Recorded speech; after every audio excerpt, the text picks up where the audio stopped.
friends, so in this session we are going to take input by using input stream reader. This is the second video of how to take input in Java at runtime. So let's begin the video. Let's have a look onto our objective. Coming on to our objective. देखो हमारा objective यहाँ पर क्या है. मैंने ना एक simple सा यहाँ पे प्रोग्राम बनाया है. यहाँ पे मैंने क्या किया है कि here I am adding only two values. The values are A and B. यहाँ पे जो इनपुट है मैंने प्रोग्राम को बनाने के टाइम पर ही दे दिया है और मैंने उसका आउटपुट यहाँ पे प्रिंट करवाया है. अब मैं क्या चाहती हूँ, मैं नहीं चाहती हूँ कि ये इनपुट जो मैं यहाँ पर दूँ. I don't want to give this input while doing programming. What I actually want, I want to give this input at run time. मतलब मैं जब ये प्रोग्राम को मैं रन करूँ ना, उस टाइम पे मैं ये इनपुट दूँ. ओके, तो ये हम किसके थ्रू अचीव करते हैं जावा में. जैसे कि मैंने आपको बताया कि उसके 4 तरीके हैं. As you can see here 4 ways है. पहला जो है फंक्शन एज आर्ग्यूमेंट, जो कि हम पहले ही कंप्लीट कर चुके हैं. अब हम देखेंगे how to use input stream reader और how to take input by using input stream reader class. Okay, मतलब ये जो इनपुट जो आप यहाँ पर देख रहे हो, जो मैंने यहाँ पे पहले जो इनपुट यहाँ पे प्रोवाइड किया था, ए में 2 दिया था, बी में यहाँ पर 3 दिया था, तो मैं ये चाहती हूँ कि ए और बी का जो इनपुट है मैं यहाँ पे ना दूँ, मैं इसे बाद में दूँ. तो इसी को हम कंप्लीट इसे अकम्प्लिश करने के लिए now we are going to use the input stream reader class. Okay, here I have made a program and the name of my class here is ISR. अब देखो, जब भी आप input stream reader class के through input लेना चाहोगे आपके programme के अंदर, वहाँ पे हमेशा you will have to import a package named as java.io.asterisk. या तो आप ना इसे लर्न भी कर सकते हो. इसमें 3 चीजें बिल्कुल ही हमेशा सेम आएगी जब भी whenever you are going to make a program by using this method. No, तो वहाँ पे हमेशा you will have to add 3 lines. First you will have to import a package named as java.io.asterisk. C. The points to be remembered is whenever you are going to work with the ISR input stream reader class, no, तो वहाँ पे सबसे पहले आपको काम ये करना होगा, आपको java.io को यहाँ पे import करना होगा. IO क्या होता है? IO एक इनपुट आउटपुट पैकेज होता है जो कि जावा में पहले से इनबिल्ट होता है. हम इसे इंपोर्ट कर रहे हैं क्योंकि हम java.io की फाइल को अपने प्रोग्राम के अंदर यूज करने वाले हैं. आप देखो यहाँ पे मैंने एक स्टेटमेंट यूज किया है, buffer reader br is equal to new buffer reader br new input stream reader system dot in. तो ये लाइन कहाँ से आई? ये लाइन ऐसी आई क्योंकि ये जो लाइन है, इस लाइन का जो प्रोग्राम है वो पहले से ही IO नाम का एक फोल्डर आपके जावा के कंपाइलर में JVM में सेव्ड है. तो ये लाइन का जो प्रोग्राम है वहां पे बना हुआ है, और क्योंकि मुझे इस प्रोग्राम को इस प्रोग्राम में नहीं बनाना है, तो मैंने इस जावा को इंपोर्ट किया है और मैंने उस क्लास को यहाँ पे यूज किया है. तो इसका मतलब ये हुआ ये एक पैकेज है IO नाम से आपके जावा मशीन में, और वहां पर एक प्रोग्राम बना हुआ है. उस प्रोग्राम का नाम है बफर रीडर क्लास, और आप उस बफर रीडर क्लास के थ्रू ही अब अपना इनपुट लेने वाले हो. तो इतनी चीज क्लियर आ गई है. मैंने यहाँ पे इनपुट यूजर के थ्रू रन टाइम पर लेना है with the help of input stream reader class. And whenever you are going to use this ISI statement, first of all you will have to do what, you will have to import java.io package into your program. So finally I have imported this and then the name of my class is here is ISR. अब जैसे कि हम बाकी programme में करते हैं, आप यहाँ पर देखो, just compare the both the program. यहाँ पे प्रोग्राम का नाम क्या था? सैम्पल, और यहाँ पे मैंने मेरे प्रोग्राम का नाम क्या दिया है? ISR. अब मैंने यहाँ पर क्या किया है? सी. अब मैंने क्या किया, यहाँ पे मेन फंक्शन पे यहाँ पे डाला है. Same thing I am doing in this program also. Here also public static void main string args. The new thing is यहाँ पे मैंने एक एक्सेप्शन थ्रो किया है, IO एक्सेप्शन. इसका मतलब ये होता है, अगर आप इस IO एक्सेप्शन को यहाँ पे थ्रो नहीं करोगे तो यहाँ पे ना कुछ एरर्स आती है. देखो मैं ना आपको रिमूव करके भी बताती हूँ. I am compiling the code. देखो यहाँ पे एरर आ गई है. एरर यहाँ पर क्या आ रही है कि सी पॉसिबल एक्सेप्शन. देखो possible exception of type java.io IO exception needs to be handle. मतलब यहाँ पर ये हुआ है कि हमारा कंपाइलर एक एरर दे रहा है, इनपुट आउटपुट एक्सेप्शन का एरर दे रहा है, और तो क्योंकि हम नहीं चाहते कि हमारे प्रोग्राम में ये एरर आए, इसीलिए हम यहाँ पे क्या लगाते हैं, सॉरी, इसलिए what we add here, we add here what throws IO exception after void main string ARGS। तो दो चीजें आपको समझ में आ गया। जब भी आप इनपुट स्ट्रीम रीडर को यूज करोगे सबसे पहला काम क्या करना होगा, java.io को इंपोर्ट करना होगा। फिर मेन फंक्शन के बाद में आपको थ्रोज IO एक्सेप्शन लगाना। जैसे ही आपने ये कर दिया तो आपको ना ये जो लाइन लिखी हुई है यहाँ पर, ये लाइन आपको आपके प्रोग्राम में लिखनी होगी। देखो ये जो तीन चीजें हैं ये थ्रू आउट द प्रोग्राम, कोई सा भी प्रोग्राम होगा ये हमेशा सेम रहेगा। This line you will have to add every time whenever you are going to use the input stream reader class into your program.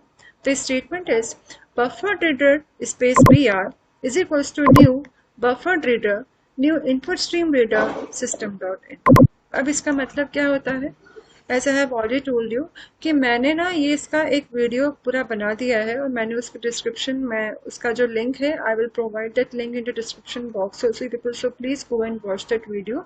उससे आपको बिल्कुल क्लियर हो जाएगा कि इन सब का मीनिंग क्या होता है। तो मैं अभी आपको बहुत शॉर्ट में बता रही हूँ। हमें क्या करना है, हमें इनपुट लेना है यूजर से, ये मेरा गोल है। और वो हम किसके थ्रू लेंगे, इस ऑब्जेक्ट के थ्रू। मतलब आप ये देखो कि ये क्लास है बफर रीडर, उसका एक ऑब्जेक्ट है br, है ना। हमने बफर रीडर का एक ऑब्जेक्ट बनाया है br और उसी में हम इनपुट स्ट्रीम रीडर को क्लास को यूज कर रहे हैं बाय यूजिंग system.in। system.in क्या करेगा, आपके डेटा को इनपुट लेगा और उसे कन्वर्ट करेगा किसमें, स्ट्रिंग में। बफर रीडर की एक प्रॉपर्टी होती है कि ये हमेशा स्ट्रिंग में ही काम करता है। बफर रीडर की प्रॉपर्टी ये होती है कि ये डेटा को स्ट्रिंग में ही लेता है। ये इसकी, या तो आप ये कहेंगे कि ये इसका ड्रॉबैक भी हो सकता है कि buffer reader always takes input in the form of string format only, है ना। तो इसीलिए बफर रीडर में अगर सपोज आप इंटीजर या फ्लोट या कोई न्यूमेरिक वैल्यू आप अपने सिस्टम में ऐसे इनपुट लेना चाहते हो तो उसके लिए आपको उसे कन्वर्ट करना पड़ेगा स्ट्रिंग में, या फिर आप ये कह सकते हैं कि आपको उसे पार्स करना पड़ेगा। वो कैसे करेंगे हम देखेंगे, लेकिन उसके पहले मैंने आपसे कहा कि आपको ये लाइन बिल्कुल लर्न करनी होगी। लाइन क्या है, buffer reader space object name is equal to new buffer reader new input stream reader system.in। Always remember buffered का बी कैपिटल आएगा, रीडर का आर हमेशा कैपिटल आएगा, इनपुट स्ट्रीम रीडर का ISR हमेशा कैपिटल आएगा और सिस्टम का एस हम हमेशा कैपिटल डालते ही हैं। सो ये जो स्टेटमेंट है ये आपको एज इट इज आपके सारे प्रोग्राम में लिखनी होगी। लेकिन जो ऑब्जेक्ट का जो नाम है you can give it by your own. मैंने यहाँ पे br दिया है, आप यहाँ पे कुछ भी नाम इस ऑब्जेक्ट का दे सकते हो। तो यहाँ पे तीन चीजें हमें समझ में आई कि जब भी हम इस इनपुट स्ट्रीम रीडर क्लास के थ्रू कोई प्रोग्राम बनाते हैं तो पहला हमें काम क्या करना होता है, first we have to import a package, then add throws IO exception statement after your public static void main string args line, and third you will have to write this buffer reader one statement into your program to take input from the user। अब देखो यहाँ पे जो मेरा object का नाम मैंने दिया है वो क्या है, br दिया है। आप दोबारा से कुछ भी दे सकते हो। अब मैंने आपसे एक बात और कही थी, मैंने आपसे कहा था कि जो जो होता है ये बफर रीडर क्लास में क्या होता है कि यहाँ पे बाय डिफॉल्ट जो हमारा डेटा होता है वो किस फॉर्म में आता है, वो स्ट्रिंग के फॉर्मेट में आता है। यस, तो यहाँ पर जो अगर आप सपोज इंटीजर लेते हो या कैरेक्टर लेते हो तो कैरेक्टर अगर आप लोगे तो वहां पर आपको उससे कन्वर्जन का रिक्वायरमेंट नहीं है। लेकिन अगर आप सपोज कोई न्यूमेरिक वैल्यू लेते हो, अगर suppose you are taking any kind of numeric value, तो उसे आपको क्या करना पड़ेगा, कन्वर्ट करना पड़ेगा। और you can say you are going to parse it. आप उसे क्या करोगे, पार्सिंग मतलब कन्वर्जन होता है। मतलब अगर सपोज मैंने यहाँ पे ए डाला मैंने, अगर या फिर if suppose I am going to take one as an input, तो वो वन जो होगा वो स्ट्रिंग में कन्वर्ट होगा। ये उसकी बाय डिफॉल्ट प्रॉपर्टी होती है कि इनपुट स्ट्रीम रीडर जो होता है आपके डेटा को स्ट्रिंग फॉर्मेट में ही एक्सेप्ट करता है। तो अब देखो अगर आप स्ट्रिंग को एज ए इनपुट लोगे अपने क्लास में तो इसके लिए आपको स्टेटमेंट लिखना पड़ेगा, string space string name is equal to object dot read line. मतलब आपको जो स्ट्रिंग लेना है उसे आप रीड लाइन फंक्शन के थ्रू आप एज ए इनपुट लोगे, और अगर वो स्ट्रिंग होगा तो write the string data type your string name is equal to new object dot read line. लेकिन अगर आप किसी इंटीजर या डेसिमल वैल्यू को लेते हो तो वहां पे आपको क्या करनी पड़ती है, पार्सिंग। मतलब आप उसे कन्वर्ट करोगे स्ट्रिंग में। तो मैंने क्या लिया यहाँ पे INTA और मैंने इंटीजर को यहाँ पे पास कर दिया। पास करने का फॉर्मेट होता है integer dot parse and obj dot read line. Same thing अगर आप फ्लोट डेटा को यहाँ पे इनपुट लेते हो तो आपको क्या करना पड़ेगा, फ्लोट डॉट पास फ्लोट। अगर आप शॉर्ट को लिखोगे तो क्या लोगे, शॉर्ट डॉट पास शॉर्ट। लॉन्ग के लिए लॉन्ग डॉट पास लॉन्ग, तो ये इसका फॉर्मेट होता है। मतलब अगर आप कोई न्यूमेरिक वैल्यू लेते हो तो आप उसे पार्स करोगे और पार्सिंग का सिंटेक्स ये होता है, और ओबीजे डॉट रीड लाइन के थ्रू आप उसे एज ए इनपुट हमारे हमारे कंप्यूटर में आप ले लोगे।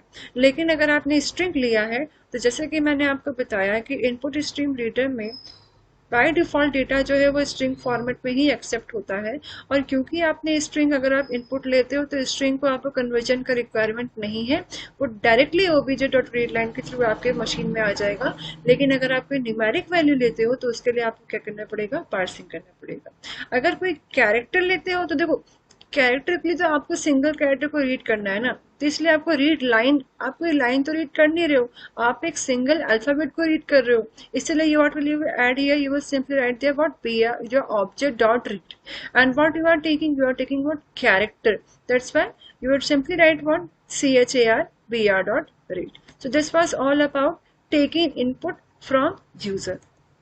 Move on to the program again. So in this program I am going to take input string, character and numeric value from the user, and then I'll perform some kind of operation also. Okay, so first of all now here I am taking some string from the user. तो देखो मैंने यहाँ पे लिया भी है, मैंने एक वेरिएबल लिया है, वेरिएबल का नाम है नेम, और जो कि किस टाइप का है, स्ट्रिंग टाइप का है। और जैसे कि मैंने आपसे क्या कहा था, अगर आप कोई स्ट्रिंग टाइप का डेटा इनपुट से लेते हो तो आप वहां पर क्या लिखोगे, ऑब्जेक्ट डॉट रीड लाइन। यहाँ पे मेरा ऑब्जेक्ट क्या है, मेरा ऑब्जेक्ट यहाँ पर क्या है, बी आर है ना, बी आर है, इसलिए मैंने यहाँ पे क्या लिख दिया, B R dot read line. मतलब ये जो बी आर है ना, जो बी आर क्या करेगा, ये बी आर नेम वेरिएबल में आप जो भी स्ट्रिंग पास करोगे वो इसमें स्टोर कर देगा। अब सपोज आपने रश्मि टाइप अगर आप उस टाइम पे करते हो तो आप जब प्रिंट कराओगे तो आपके सामने जो आपने जो भी स्ट्रिंग पास किया है वो सेव हो जाएगी, वो प्रिंट हो जाएगी।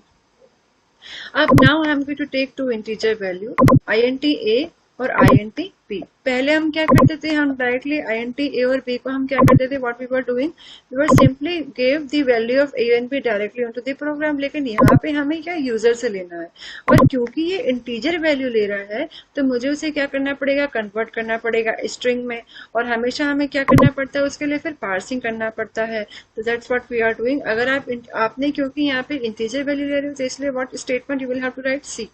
इंटीजर लेने के लिए क्या करना पड़ेगा, integer dot parseint OBJ dot read line. Same thing I have did here also, integer dot parseint object क्या है, बी आर है, तो B R dot read line. Same second integer पे लिया है बी, तो सेम थिंग उसके लिए भी हम करेंगे, क्या लिखा है यहाँ पर, सेम थिंग आपको यहाँ पे भी पेस्ट करना होगा, integer dot parseint B R dot read line. And finally जो भी ए और बी में जो वैल्यू आएगा वो स्टोर हो जाएगा, और फाइनली मैं उसका एडिशन करवाऊंगी, and then I will print the value of सी।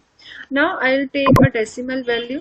मैंने यहाँ पे डी और ई यहाँ पे डिक्लेयर किया है फ्लोट टाइप का, और देखो फ्लोट के लिए भी हम क्या करेंगे, पार्सिंग करेंगे। क्या लिखा है यहाँ पर, float dot parse float object dot read line. तो देखो यहाँ पर क्या लिखा है, float dot parse float, object का नाम क्या है, B R dot read line. D और ई मेरा दो टाइप के दो वेरिएबल है जो कि फ्लोट टाइप के हैं, तो ये हमने इसको डिवाइड किया है और इसे हमने प्रिंट किया है। Finally I will be taking a character. Character लिखने का सिंटेक्स क्या होता है, कैर ऑब्जेक्ट डॉट रीड। तो यहाँ पे हमने क्या लिखा है, कैर ऑब्जेक्ट का नाम क्या है, बी आर डॉट रीड। मतलब जो कैरेक्टर होगा ch, मैं उसे यूजर से इनपुट ले रही हूँ। Now let's compile the code. अच्छा, मैंने यहाँ पे उसे आस्की में कन्वर्ट किया है, so you can check out the ASCII program also. मैंने उसको भी I have already made that program earlier only, I will share the link of that video also. So now finally I am going to compile my code, see no errors. Now let's run the code. I am going to run my code now. अब देखो, first of all compare the code with the output. Let's compare our code with the output. सबसे पहले क्या पूछ रहा है, ये मेरा आउटपुट है। इनपुट देखो, एंटर एनी स्क्रीन, मतलब अभी ना ये वाला कोड एग्जीक्यूट हो। देखो, system dot out of println enter any screen, string name is equal to B R dot read line. मतलब बी आर ऑब्जेक्ट के थ्रू नेम में एक स्ट्रिंग हम स्टोर करने वाले। फॉर एग्जाम्पल मैंने यहाँ पर टाइप किया रश्मि, तो क्या हो गया, रश्मि नाम का जो स्ट्रिंग है वो नेम नाम के वेरिएबल में अब स्टोर हो जाएगा, और उसे हम क्या करवाएंगे, प्रिंट करवाएंगे। Look at this statement also. देखो हम प्रिंट करवाएंगे, तो जैसे ही रश्मि मैंने एंटर किया, आउटपुट में क्या आ गया, एंटर स्क्रीन इज व्हाट रश्मि, मैंने क्योंकि यहाँ पे प्रिंट करवाया था। सेकंड, अब हम क्या करवा रहे हैं, हम अब ए और बी को यहाँ पे इनपुट ले रहे हैं यूजर से, है ना। ए और बी को इनपुट ले रहे हैं with the help of this br object. So A और बी में अब देखो यहाँ पे वो पूछ भी रहा है enter the value of A and B. So now I am take given the value, like A का मैंने दिया 2 और बी का मैंने वैल्यू दिया 3। तो जैसे ही मैं एंटर प्रेस करूंगी तो मैंने ए और बी का वैल्यू क्या आ जाएगा 2 और 3, और उसका एडिशन क्या हो जाएगा 5, और फिर वो प्रिंट होना चाहिए ये वाला स्टेटमेंट जो नीचे लिखा हुआ आ रहा है, ये स्टेटमेंट जो है ये वाला प्रिंट होना चाहिए। जैसे ही मैंने एंटर प्रेस किया तो हमारे पास में आउटपुट आ जाएगा। Okay, wait, I am clearing my screen and then again I will run it. So let's run the screen again. Okay, so now let's again compare our code. See, so string I am typing as Rashmi, enter the value of A, मैंने A में दिया 1 और B में दिया 2, addition क्या आ गया यहाँ पर 3 आ गया, क्योंकि मैंने C में A और B को यहाँ पे ऐड कर दिया था। ओके, अब देखो, अब ना मैंने क्या किया है, now I am going to enter some decimal value, so float D and float E। अब फ्लोट D, अब आपको ये डेसिमल वैल्यू दो, D में मैंने फॉर एग्जांपल 1.1 दिया और E में मैंने दिया 2.3। अब इसका हम क्या करवाए हैं, डिवीजन। तो डिवीजन करवाने के बाद उसका रिजल्ट प्रिंट होना चाहिए। So see the output, division of D and E is this, because I am printing this one, that's why this statement is coming here. Now अब हम क्या करवा रहे हैं, we are going to enter any character. देखो यहाँ पे हम क्या करवा रहे हैं, character CH is equal to char VR dot read. मतलब क्या होने वाला है कि CH वेरिएबल में एक कैरेक्टर वो यूजर से मांग रहा है। मैंने फॉर एग्जांपल यहाँ पे A टाइप किया तो एंटर करा, तो देखो ये entered character is what A, and then ASCII value of A is 97, because here as you can see I have converted the value of A to the its ASCII form, that's why it is coming here. So friends, I hope this session is clear to you. बहुत easy है, थोड़ा सा complicated है, या फिर हम कह सकते हैं कि it is quite lengthy also, लेकिन अगर आप इस प्रोग्राम को इम्प्लीमेंट करोगे तो ये बहुत इजीली आपके लिए हो जाएगा। बहुत easily you will work on to this session.